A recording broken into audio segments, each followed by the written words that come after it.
Alright, folks, welcome back to episode 2 of Series 7. Wow, we are just cruising right along here. And I will say, the last episode we looked at, Ticket to Ride, great episode, but it kind of got a little messy at the end, and I blame American interference for that. But if you think this episode stands like it has the wrong title, Stoke Me a Clipper? Should be Stoke Me a Kipper, right? You'll see why. But we have directed by Ed By, written by Paul Alexander and Doug Naylor, and this episode premiered on 24th of January 1997. Let's get into a summary. Guess who's back, folks? Our favorite character, Daredevil pilot Ace Rimmer. Finally, though, we see him in some of the craziest action ever.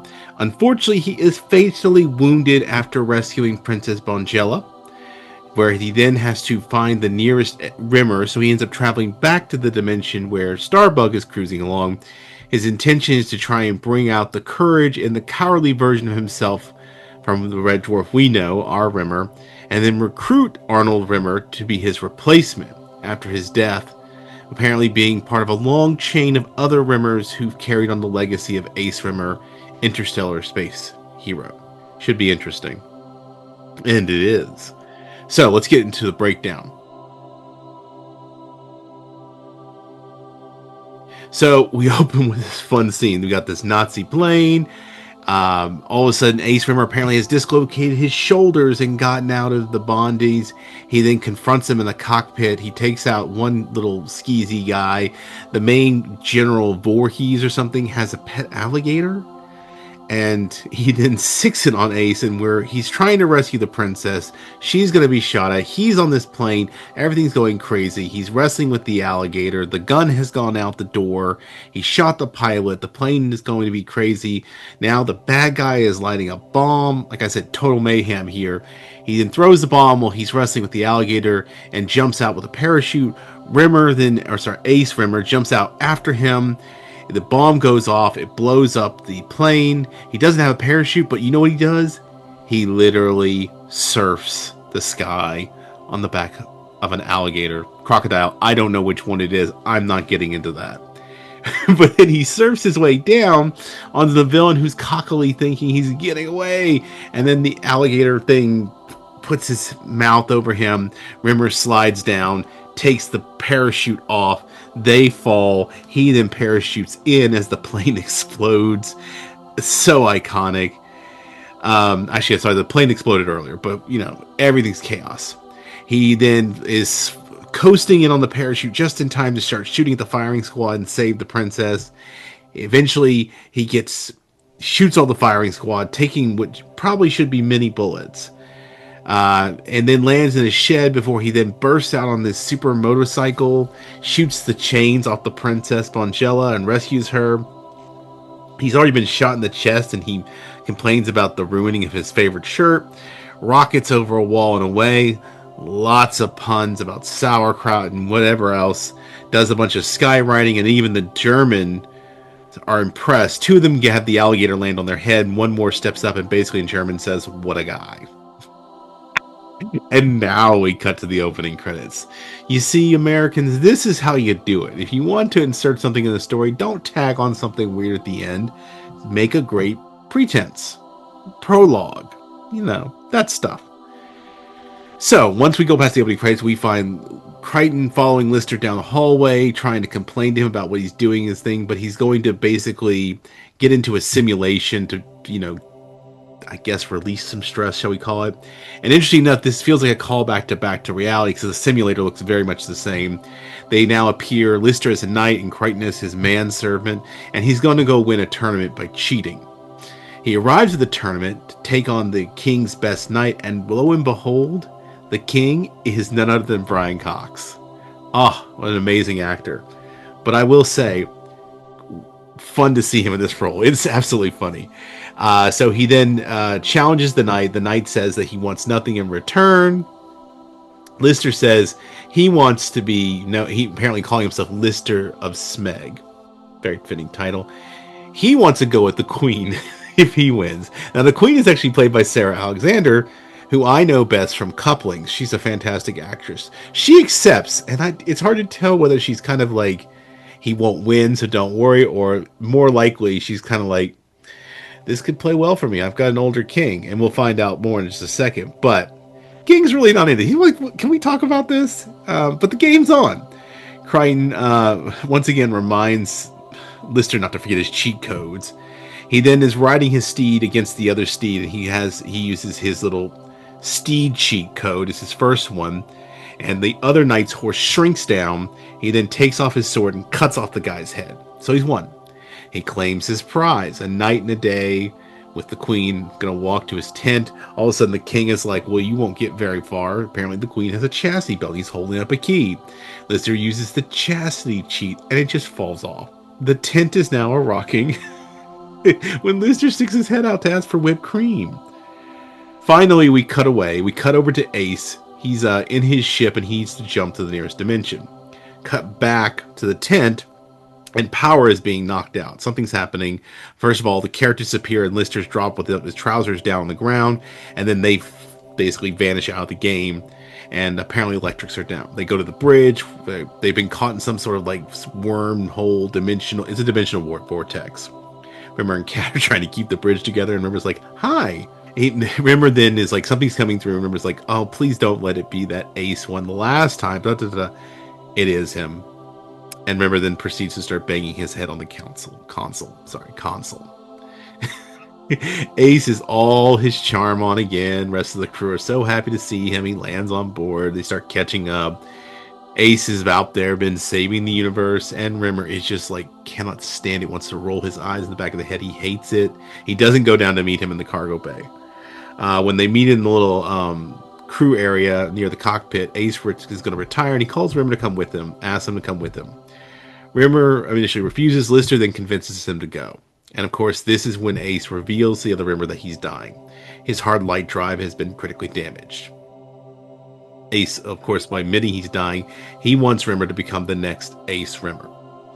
He says the universe needs an Ace Rimmer. It's your destiny. Ace then admits that he has died. And this is not the same Ace Rimmer they met before. This is the one who took over from him. Wants to use his remaining time to train Rimmer to replace him. And at this point, Rimmer walks out. He doesn't want the hero's call to adventure. Let's just say that. Then when the med bay, we find Ace talking to Lister, who he's confiding in, letting him basically know that the whole Ace Rimmer mantle is kind of like a title that gets passed down to different Ace Rimmers. A lot, in a weird way, something you think about the story of the Dread Pirate Roberts and Princess Bride. The one that Wesley admits to while they're in the Forbidden Forest, whatever it's called. So he's telling Lister all this while he's getting checked out. He's got very little time left. Lister then is enlisted to help recruit Rimmer. And he does this great bit of reverse psychology on Rimmer, mocking him for not being able to be the one. And this basically is designed to push him into doing it, and it works. The two of them, Ace and Rimmer, go to the simulator, and they're doing this weird kind of like flying carpet, getting the right mindset thing. It's like a weird Jedi meets Buddha meets yoga meditation training. And Rimmer is absolutely failing, as when he tries to imagine himself as like some sort of predatory animal, he just sees a hamster on a wheel. Oh, it's so bad. So bad. Ace is pushing him because he's dying. The light beam remote, he used the light beam remote to put Rimmer in his outfit, gives him the glasses, takes off the hairpiece. It's a wig. And it says, if you can fool your crewmates, you're ready. And it's so super awkward. He runs into Crichton. His voice, he has to learn to modulate his voice and use the excuse that he's got like a little throat thing going on. Somehow he makes it through. But then a knight apparently has gotten out of the AR machine. I don't know how any of this actually could have worked. And in fact, I have questions that they didn't question this, but let's go with it. He throws a sword. He's apparently looking for Lister to smeg. He wants Rimmer to fight him. Rimmer manages to win by using a bazookoid to shoot him for the win. Turns out it's blanks and that it's been Lister under the costume the whole time, helping push him and test him. He runs back to Ace. He's super happy. He's like, I did it. I passed the test. And this is where Ace dies and pulls like Yoda from Empire that Strikes Back. Okay. Cat and Crichton come in. convincing them that he's Ace. Only Lister knows, and Lister explains that Rimmer has been killed. They're basically switching places. Something escaped from the AR machine and killed Rimmer. And I don't understand, once again, how this is possible, but everybody seems to go with it. They go to say goodbye to Rimmer, now Ace. Lister has a beacon to send off Ace's drive to where the other Ace Rimmers go to be buried. He said that he should follow the coffin. Ace apparently suggested this, and Crichton, that it'll help inspire him. And Crichton oversees kind of like a send-off funeral of sorts. Lister gives a sort of goodbye eulogy, calling him Alexander the Chief's greatest, chief eunuch. A reference throwback to Series 3 with Marooned. So that's another fun throwback. Apparently the best serving machine tech in the Space Corps. And they then acknowledge that Rachel, who we now finally see, the blow-up doll, I don't think we've seen her in quite a while, is acknowledged as his widow. And then Crichton tries to give him one more sneak. And they talk, and then Lister talks about how Holly brought Rimmer back to keep Lister sane, and that he absolutely succeeded. They honor him with a medal and a promotion to first officer before sending him off. They follow the homing pod to this graveyard. It's so dense with them that it basically forms the rings of a planet. And Starbug does a flyby, and this finally inspires Rimmer to go through and become Ace Rimmer. He gets in his ship, he's going to take off when he accidentally ejects himself, and then manages to catch himself by basically saying, I had to just say goodbye to you guys one more time. And then he gives the line, stoke me a clipper, which is the wrong phrase, hence the title of our episode, which should have been stoke me a kipper. But who cares? It's all fun.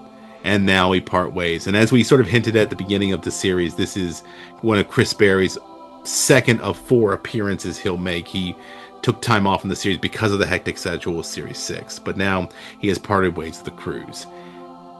So that brings us to the end. But next time we will do Ouroboros.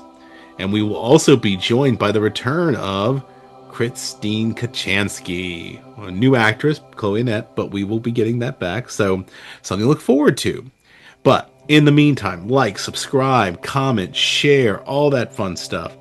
Write us, tell us things. Now, I'm kind of leaning in, like I've said before, I've got 2. We're gonna come back. We're gonna do Blackadder, but not next. We're gonna do a little interregnum, and I'm leaning towards news radio. But you can write me in the description or in the ticker below, notfunnyguys.offthereels.com. Share some feedback, some thoughts on that.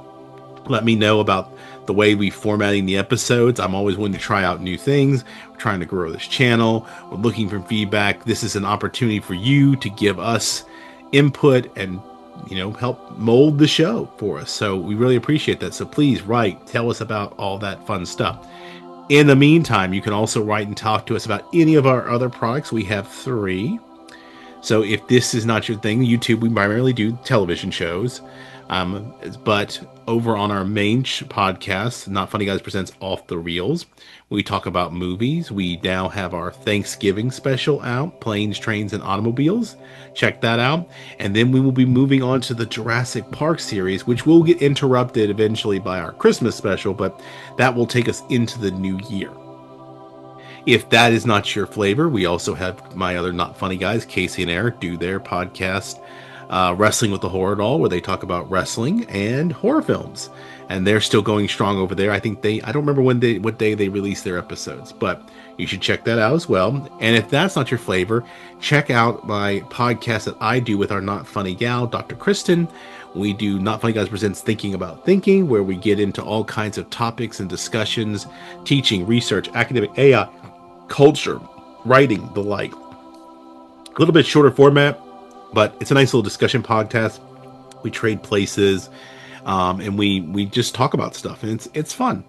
We are going to be going on a slight hiatus. I know we are recording, and I think we'll carry on till about the middle of December, and then I think we're going to go on hiatus until January, and then we'll start the beginning of season 2. But check all those things out. Like I said, reach us, write, subscribe, share, comment, all that fun stuff. And until then, don't be a smeghead. Keep it not funny. I'll see you next time.